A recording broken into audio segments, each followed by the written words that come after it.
اعوذ باللہ من الشیطان الرجیم بسم اللہ الرحمن الرحیم۔ ویورز السلام علیکم۔ ویورز میں ہوں آپ کا میزبان سید احمد سمیع اور آپ دیکھ رہے ہیں سید احمد سمیع یوٹیوب چینل راولپنڈی اسلام آباد سے۔ ویورز آج بھی بات وہیں سے شروع کروں، کچھ نئے حقائق سامنے آئے تو کمنٹس میں بھی بڑی باتیں آئیں، لوگ مجھے پی ٹی آئی کا سپورٹر اور تحریک لبیک کے خلاف بات کرنے کے اوپر لان تان بھی کرتے ہیں اور کر رہے ہیں۔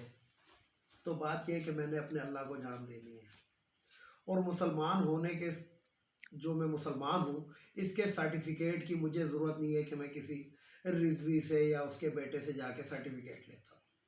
میں نے اپنے اللہ کو جان دینی ہے، میں نے کسی خادم رضوی کو جان نہیں دینی، نہ اس کے بیٹے کو جان دینی ہے، نہ وہ مجھ سے سوال کوئی پوچھ سکتا ہے اور نہ میں اس کے جواب دینے کا پابند۔ بات حقائق کی ہے۔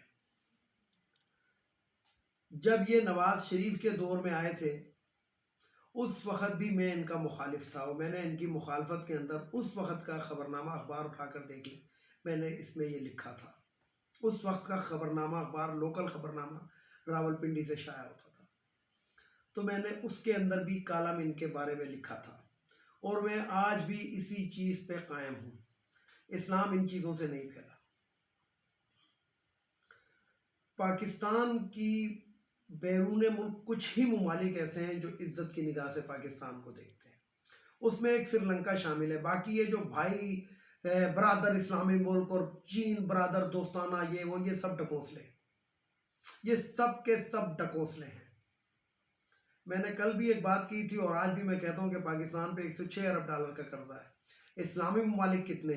1 ارب ڈالر دے تو پاکستان کا قرضہ اترتا ہے، لیکن سعودی عرب جیسا ملک جو اپنا ہی گیم ادھر کھیلتا ہے، سعودی عرب اپنا ہی گیم ادھر کھیلتا ہے۔ میں یہ کچھ عرصے پہلے کی بھی میری ویڈیوز دیکھ لیں، اس میں بھی میں نے کہا تھا اور آج میں پھر یہ کہہ رہا ہوں، سعودی عرب اپنے مفادات کا گیم پاکستان کے اندر کھیلتا ہے، ایران اپنے مفادات کا کھیلتا ہے۔ تو بات یہ ہے کہ یہ سب ڈکوسلے، اور سری لنکا کا میں نے اس لیے ذکر کیا کہ میرے بذات خود وہاں پہ 2 دوست رہتے ہیں، ایک کا نام WD ٹیورین ہے اور ایک کا نام جو ہے NK جگت پیورتنا ہے۔ تو میں یہ بتا نہیں سکتا کہ وہ پاکستان سے کتنی محبت وہ لوگ کرتے تھے۔ اب مسئلہ یہ ہے کہ یہ جو مینیجر کو مارا اور یہ جو ویڈیو سوشل میڈیا پہ بھی ہے کہ ایک شخص اس کو بچانے کی کوشش کر رہا ہے، غالباً انہی کا کوئی اسسٹنٹ مینیجر تھا یا جو تھا، تو اس ویڈیو کو مت دیکھیں، ان میں ذرا آوازیں سنیں۔ او چھڑ دے انہوں، او چھڑ اسی آج دیکھ لینے ہاں، اے پرچے مرچے نہیں آج مکا کے ردم لے وانگے، اس دی ایسی دی فلانا تے ڈمکانا تے یہ وہ گالم گلوچ۔ پوسٹ مارٹم رپورٹ کے مطابق صرف ایک پیر کی ہڈی بچی ہوئی ہے، باقی جسم کی ساری ہڈیاں توڑ دی گئی۔ 95% بدن جلا ہوا ہے اور افسوسناک بات یہ ہے کہ جس ٹائم ان کو جلایا گیا اس ٹائم وہ زندہ تھا۔ افسوسناک بات یہ ہے۔ اب ان کی یا اس کی، کیونکہ اگر زیادہ کوئی اس کی تعریف کی تو ایسا نہ ہو کہ کوئی اور ہی فتویٰ ہم پہ بھی لگ جائے، لیکن میں یہ کہتا ہوں کہ اب اس کی تصویروں کے آگے موم بتیاں رکھنے کا کوئی فائدہ نہیں، اس لیے کہ جو گند آپ کر چکے ہیں دنیا کے اندر پاکستان کے لیے وہ ناقابل تلافی نقصان آپ پہنچا چکے ہیں۔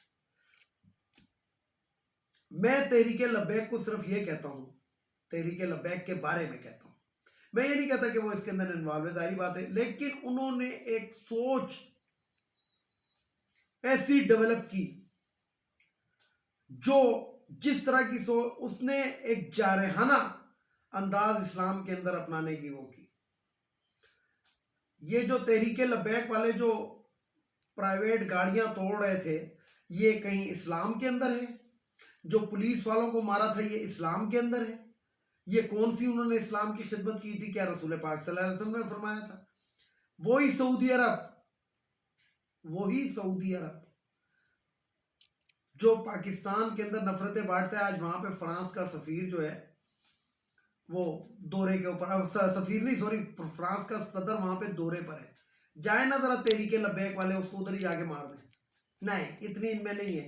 بلکہ اب میں ایک اور بھی بات بتاؤں, اب یہ جو لوگ پکڑے گئے ہیں اس تشدد کے اندر جو شامل تھے, اس قتل میں جو شامل تھے, اس جلانے میں جو شامل تھے, اب ان کی مائیں منظر عام پہ آئے گی, نہیں میرا بچہ تو ادھر تھا ہی نہیں, میرا بچہ تو اسی وقت تو گیا تھا. ٹھیک ہے, یا تو یہ سارے کے سارے اب غازی علم دین بن جائیں اور کہیں گے ہاں جی ہم نے یہ کیا ہے, لیکن نہیں, موت سے اب اتنا ڈر لگے گا. اب ادھر تلاویح پیش کی جائیں گی, ادھر باتیں پیش کی جائیں, ادھر اپنے لیے وہ پیش کی جائے گا, بچنے کے راستے ڈھونڈے جائیں گے, اور پھر کوئی شیطان صفت وکیل جو ہوگا وہ ان کا مقدمہ بھی لڑے گا,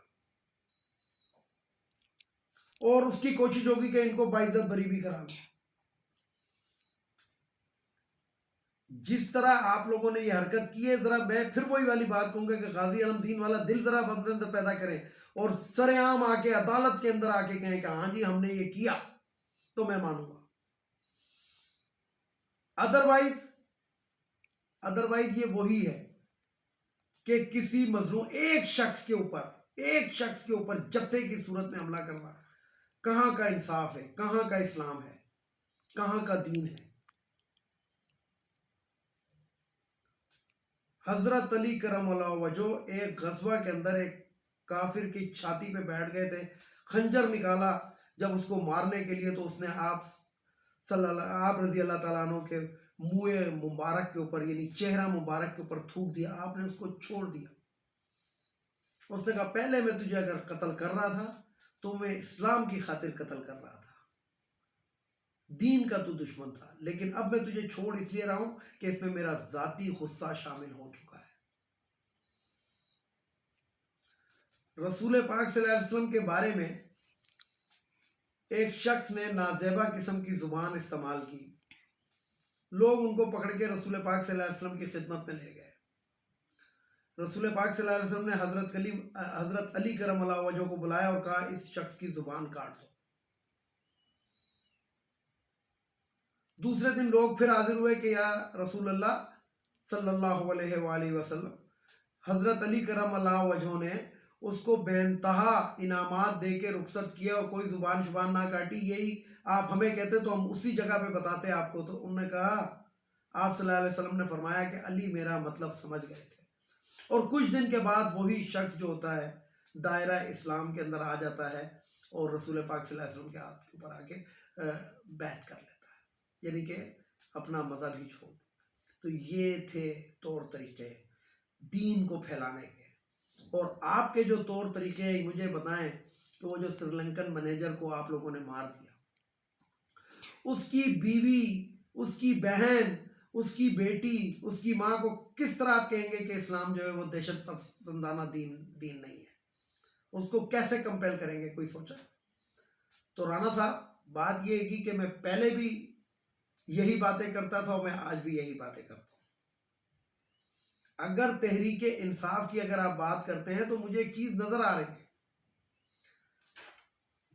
40 سال سے 45 سال کے اندر جتنا اس پاکستان کو لوٹ لیا گیا ہے وہ سب کے سامنے ہے.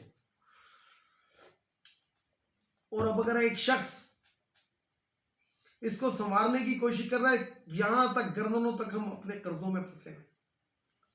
جب ان مگر بچوں کے اوپر ہاتھ ڈالا جاتا ہے تو کوئی جو ہوتا ہے وہ لندن بھاگ جاتا ہے. کیا یہ حقیقت نہیں ہے کہ وہ لندن بھاگا ہوا ہے, مقدمات کا سامنا نہیں کر رہا؟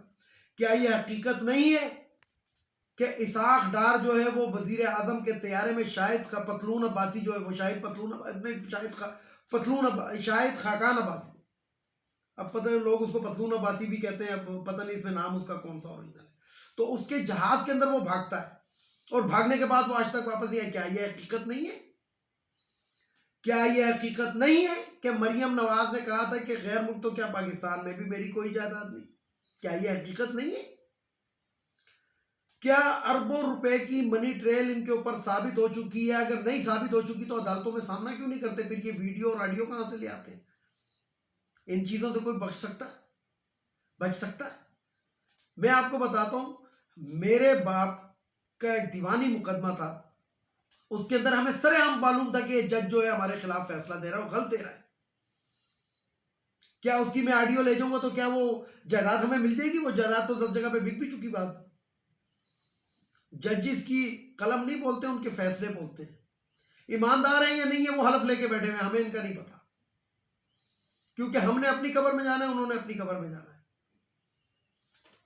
لیکن آپ جو آج تک ایک دیلا عمران خان صاحب برآمد نہیں کر سکے ان چوروں، لٹیروں، ڈاکوؤں سے، اس کی وجہ کیا ہے؟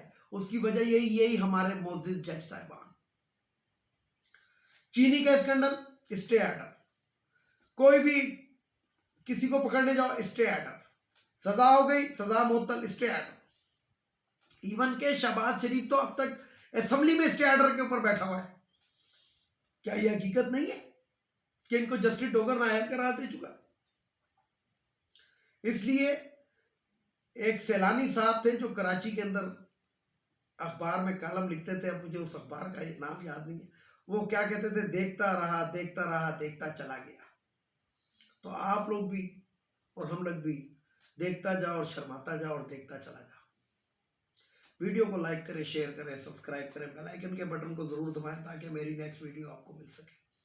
اس کے ساتھ ہی اجازت چاہوں گا. اجازت چاہنے سے پہلے میرے روایتی جملے. ایک، ان اخوانیوں کو ہمارے ملک سے چلا جانا چاہیے. ایک، یہ قومی اسمبلی، صوبائی اسمبلی، سینٹ، یہ جو خواتین کی مخصوص نشستیں ہیں، یہ ختم ہونی چاہیے. یہ قوم پر بوجھ ہے. ہاں، یہاں پہ ایک اور بات بھی کہہ دوں کہ آئی ایم ایف سے ہم نے $5 ارب یا پتہ نہیں کتنا قرضہ لیا ہے. میں حکومت کو کہتا ہوں کہ اب ہم نے قرضہ لیا ہے، ملک اور قوم کے لیے لیا ہے نا، تو یہ جو ایکسٹرا لوازمات ہیں ان کو ختم کر دیا جائے. خواتین کی نشستیں بھی ختم کر دیں، پیسہ بچ جائے گا. ججز، افسران، جتنے بھی بیوروکریٹ، جتنے بھی ہائی پروفائل سیٹوں کے اوپر بیٹھے ہیں، ان کا صرف تنخواہ ہونی چاہیے. ان کے ہاؤس رینٹ ختم کر دیں، ان کے پیٹرول کا خرچہ ختم کر دیں، اور ان کے یہ کچن کیبنٹ کا خرچہ ختم کر دیں، اور ان کا یہ جو دوسری تیسری گیس اور ٹیلی فون، یہ پیسہ بھی بچ جائے گا. ان کی تنخواہیں ہی لاکھوں میں ہے تو ان کو دوسری چیزوں کی کوئی ضرورت نہیں ہے. ایک سخت قانون لا کے اس کے اوپر فیصلہ کریں، پیسہ بچ جائے گا. کب تک آپ مزید قرضے لے لے کے ہمیں ڈبوتے رہیں گے؟ اس لیے حل یہی ہے. دنیا کے اندر ہوا ہے کورونا کے اندر کہ ہر سال تنخواہیں بڑھتی ہیں. بعض ملکوں نے اپنی تنخواہیں کم کی ہیں اپنے لوگوں کی. آپ بھی کم کر دیں. آپ غریبوں کی نہیں کم کریں، آپ ان کی کم کریں جن کی تنخواہوں میں لاکھوں روپے کا ڈفرنس ہے. یعنی کہ جتنا ایک غریب شخص تنخواہ لیتا ہے اس سے 10 گنا زیادہ تو صرف ان کا ہاؤس رینٹ ہے. تیسرے نمبر پہ وہ جو بھگوڑا لندن میں دوائی لینے گیا تھا اس کو اب واپس آ جانا چاہیے. اور چوتھے نمبر پہ عدلیہ سے، میں معزز عدلیہ سے گزارش کروں گا کہ سو موٹو اس پہ بھی ذرا سا لے لیں کہ یہ $5 ارب پاکستان قرضہ لے رہا ہے، تو یہ جو جن کی تنخواہیں زیادہ ہیں اس میں آپ کے ججز کی سب سے زیادہ ہے. یہ رانا شمیم بھی 28 لاکھ کے اوپر کہیں لگا ہوا تھا. تو بات یہ ہے کہ ان تنخواہوں کو ہی ریڈیوس کرنے کے اوپر لے لیں تو انشاءاللہ شاید آپ لوگوں کے پاس اس ٹائم موقع ہے، عدلیہ کے پاس اس ٹائم موقع ہے. جج کے خلاف بات کرو تو توہین عدالت لگ جاتی ہے. لیکن ہمیں 5000 لوگ گالیاں بھی دیں تو ہم پہ توہین عدالت ہم نہیں کر سکتے، اس لیے کہ ہم تو وہیں کیڑے مکوڑے. اس لیے ججز کو چاہیے کہ انصاف پرووائڈ کریں. اپنے کرمنل اور اپنے جو جسے کہتے ہیں کہ سود خور اور حرام خور ججز ہیں، ان کے اوپر نظر رکھیں. ان کی بیویوں کے آنسو نہ دیکھیں بلکہ ان کی کرپشن کو دیکھیں. اس کے ساتھ ہی اجازت چاہوں گا تمام دیکھنے سننے والوں کو. اللہ حافظ. اور آخر میں وہی نعرہ، پاکستان زندہ باد.